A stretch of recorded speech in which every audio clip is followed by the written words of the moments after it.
Hello and welcome to the Ghosts and Folklore podcast.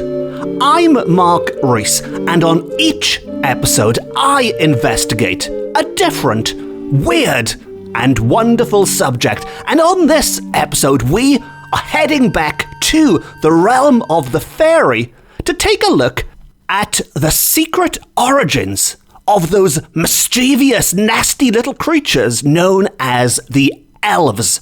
In the Welsh language, they are known as the Ellyllon, and I think we need to clear something up right from the start. When I say elves, E-L-V-E-S, elves, I don't mean the kind of elves we are familiar with nowadays from Games Workshop games or Lord of the Rings films. These are nasty, mischievous little creatures.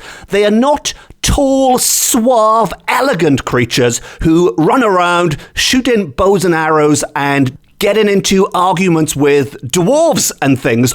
Although, did you know there is a connection? There's always a tenuous Welsh connection, but there is a connection with Tolkien's noble elves. As well as that dwarf, as it goes, because Gimli in the Lord of the Rings films is played by John Rhys Davies. But sticking with the elves, J.R.R. Tolkien, who wrote The Lord of the Rings and The Hobbit and all of those other wonderful Middle Earth books, was greatly inspired by Welsh mythology, by Welsh culture, by the Welsh language, as he was with lots of other languages and cultures around the world. But when it comes to the language, if you listen carefully to the way some of the elves speak in The Lord of the Rings and the other connected films, they might sound suspiciously Welsh. And that is because Tolkien did indeed use parts of the Welsh language, as with other languages. I believe there's some Scandinavian languages mixed up in there as well. I think I'll have to double check that, but certainly there is some Welsh mixed up in some of the Elvish tongue. But sadly, we are not talking about those elves on this episode. Maybe I'll save up a full Tolkien episode for the future, because there are a lot more Welsh references in Tolkien's wonderful world. There are entire books written on it, so maybe I'll save that for the future. But for now, we are going to stick with those nasty, mischievous elves, the Ellyllon. And this is the latest in my series of semi-regular features looking at the writing of Wirt Sykes. Now, Wirt Sykes is one of my folkloric heroes. He is an American who moved to Cardiff in the Victorian age and spent his time while here collecting bits of Welsh folklore and folk stories and things, which, if it weren't for Sykes, might well have been lost to time. So we owe Sykes a great debt of gratitude. And I certainly do, because he's given me lots of pleasure in the reading for my research, and he also gives me things to talk about on this podcast, of course. And what I'd like to do with this episode is to start by looking at some of the more sort of the formalities. Let's get those out of the way. Let's look at where this name comes from, Ellyllon. And we know some quite interesting details about their lives. We know where the best places are to find them. We also know what kind of food they like to eat and all these other quirky little details. And we'll wrap things up with a wonderful little story which Sykes found purely by chance when he popped into a pub for a pint on the outskirts of Cardiff. That's the kind of man Sykes was. He'd just pop into a pub and walk out with these wonderful folktales. But first, let's get the formalities out of the way. Let's look at the origin of the Welsh elves. Now, as regular listeners will know, on the last episode about the Welsh fairy folk, and if you haven't listened to it, don't worry, it doesn't affect this episode at all. Although, if you do enjoy this episode, you can go back and check it out afterwards. That was episode 25, and I've recorded quite a few episodes now about the Welsh fairy folk at Tylwyth Teg. There's probably enough episodes to keep you going for a week now, I'd imagine. But if you do enjoy this one, please go back and check out the other ones afterwards. But just to get everyone up to speed quickly, just to re-jog your memory, I mentioned on the last one that Sykes differentiated between 5 different types of fairy. The first ones are the Ellyllon, the elves. The others are the Coblynau, the mine fairies, the Bwbachod or household fairies, the Gragedd Annwn or fairies of the lakes and streams, and number 5, the Gwyllion or the mountain fairies. And of those 5, it is the first ones, the Ellyllon, the elves, that we are going to concentrate on in this episode. So let's dive straight into that folklore. That's enough waffling and build-up and me getting distracted with Tolkien. Let's crack on with it. Let's take a look at the origin of that name. What does Ellyllon mean? And what do these things even look like? Well, Sykes describes them as pygmy elves who haunt the groves and valleys and correspond pretty closely with the English elves. So the English elves just over the border share many similarities with the Welsh Ellyllon, and we are told the English name, the name elves, was probably derived from the Welsh language, from the word L-E-L, a spirit, and elf, E-L-F, an element. There is a whole brood of words of this class in the Welsh language, he tells us, expressing every variety of flowing, gliding spirituality, devilry, angelhood, and goblinism. And I love the word goblinism. I'm going to have to use that more often now. But Ellyllon, the plural of Ellyll, so a single elf is Ellyll, Ellyllon is a bunch of them, is also doubtless allied with the Hebrew, and I'll spell this for you because I have no chance of pronouncing it correctly, and it is Elim. Now, I am fluent in English, I am fluent in Welsh, but I am ashamed to admit I am not fluent in Hebrew, which is why I might struggle with some of these words. But anyway, if you're keeping track of this, what Sykes is telling us is that the word elves that we are all familiar with, the word elves is derived from the Welsh language. And the Welsh language word for elves, Ellyllon, which is not so much derived, but has some connection with this old Hebrew word. And anyway, that's enough of the pronunciation stuff out of the way. We'll get into the fun stories and things now. And the very first mention of the Ellyllon in any kind of literature ever comes courtesy of Dafydd ap Gwilym, a major figure in Welsh poetry. Well, not just in Welsh, just in medieval poetry. And he writes back in the year 1340, and this short snippet has been translated from the Welsh language, which is what Dafydd ap Gwilym would have written it in originally. But in the English language, it goes like this. There was in every hollow 100 wry-mouthed elves. And once again, quickly, there was in every hollow 100 wry-mouthed elves.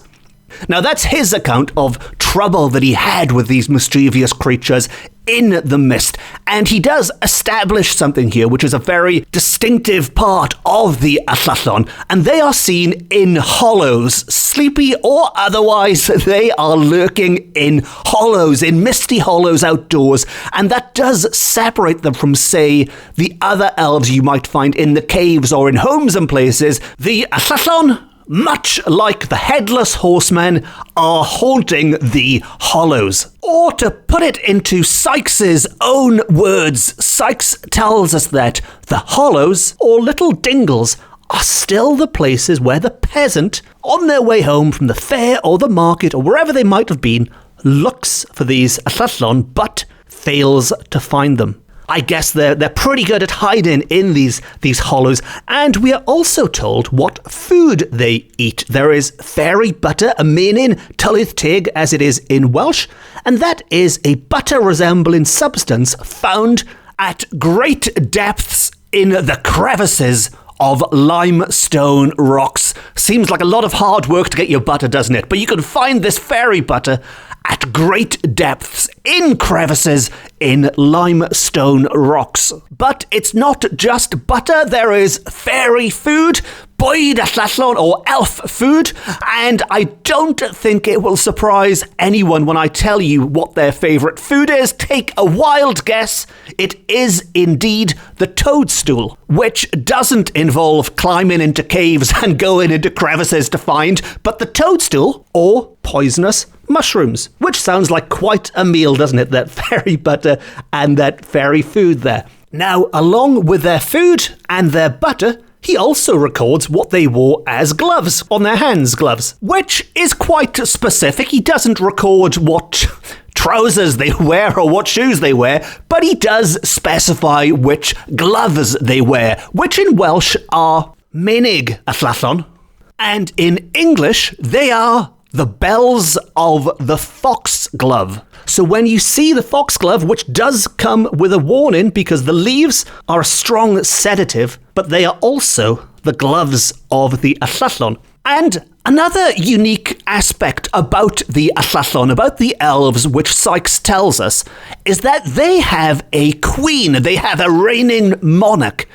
And this is something you don't find with other variations of fairy folk. There is no overriding queen for all of them, but there is a queen just for the Ellyllon.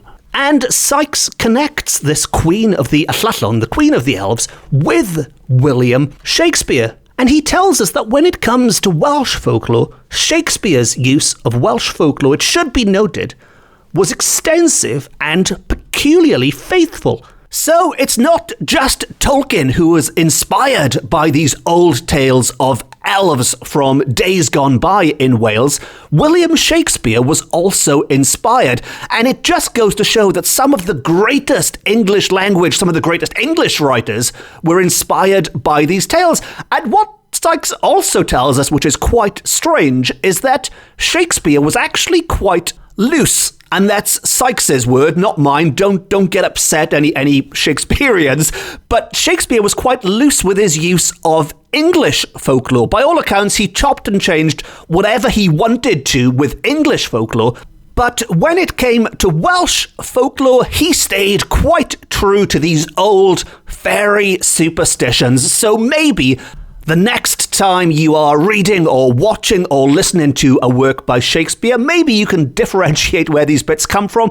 I'll be honest, I love Shakespeare, but not to the extent where I can verify anything of what Sykes is saying. I wouldn't like to guess where these bits of folklore and fairy stories in his plays have come from. That is way beyond me. Maybe there are some Shakespearean experts out there who can help me and tell me which bits Sykes might be talking about here. But anyway, that's enough background and build-up. Let us now turn our attention to that fantastical tale which Sykes picked up one day in a pub just outside of Cardiff. And to begin at the beginning, it all started when Sykes was walking along the River Ely one day, and he decided to stop in a pub which was called the Huntsman's Rest Inn, which I believe is still there with a slightly different name, but don't quote me on that. If anyone does go drinking along the River Ely and knows this, please let me know. We can go for a pint one day. But there was a group of what Sykes describes as humble folk, some good old honest humble folk having a good time in the pub. And after a long walk himself through the green lanes, he sat himself down by the chimney side, and they were all sitting there as well, drinking their tankards of ale and smoking their long clay pipes. Which, to me, all sounds a bit Lord of the Rings again, doesn't it, really? Sitting there by the side of the river, drinking from their tankards, smoking from their long pipes. But anyway, now they were talking amongst themselves about their dogs, their horses, the crops, the hard times, and the prospect of bettering themselves by emigration to America. A popular thing to talk about, I guess, in the 1900s. A lot of Welsh people did indeed emigrate to America, and Sykes, not so interested in talking about dogs and horses and crops and hard times, but he knew a thing or two about emigrating to America because he'd done the opposite. He had emigrated to Cardiff, even if it was only temporarily, and as an American himself, he could talk to them about this. He could answer all their questions about America. Now, having made their acquaintance and established what he calls a friendly footing, he then led the conversation into the domain of folklore. A bit like I do nowadays when I meet new people in the pub. Let's turn the conversation towards folklore, shall we?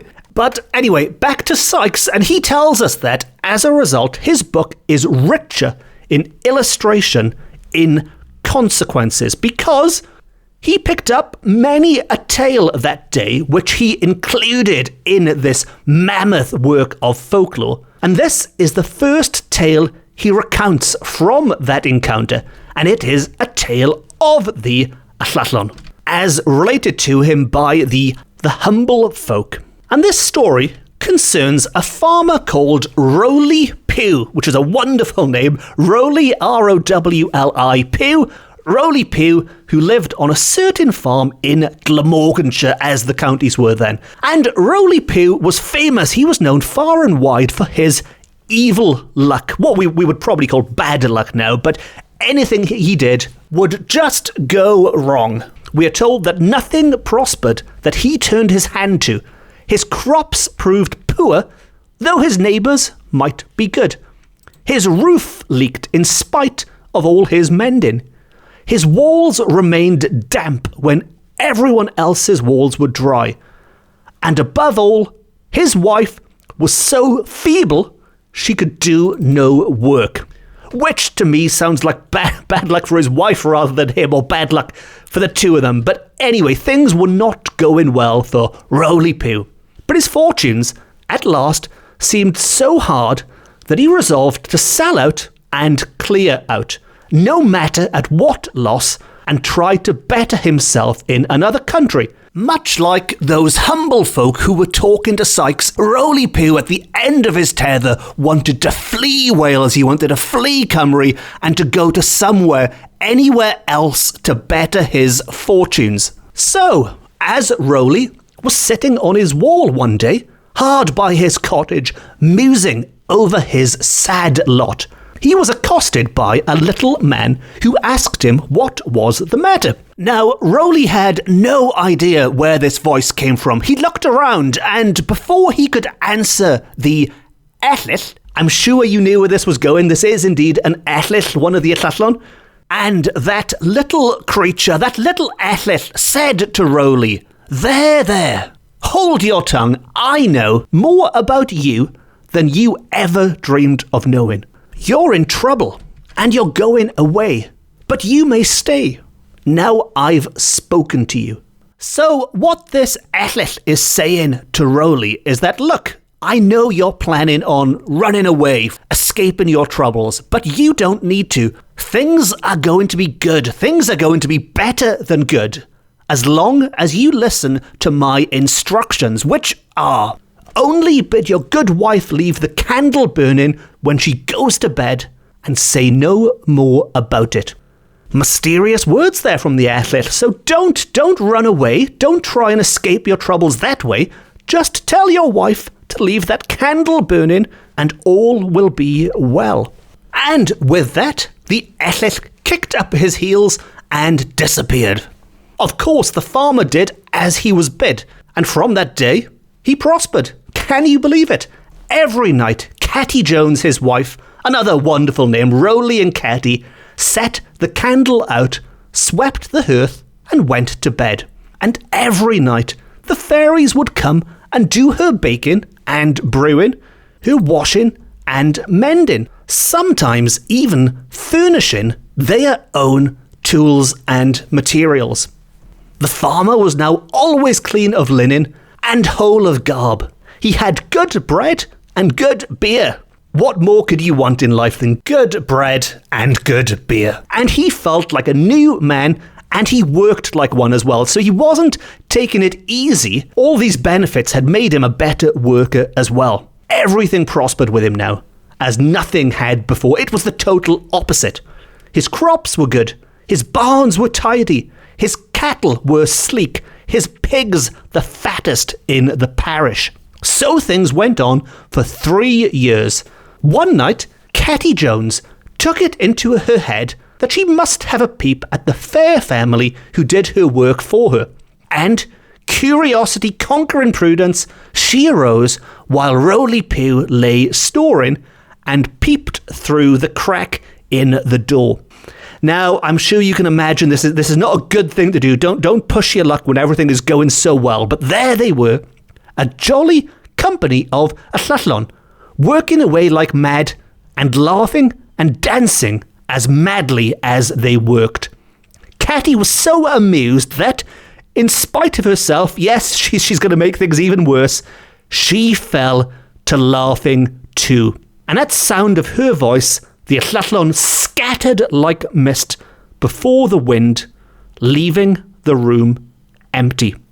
They never came back anymore.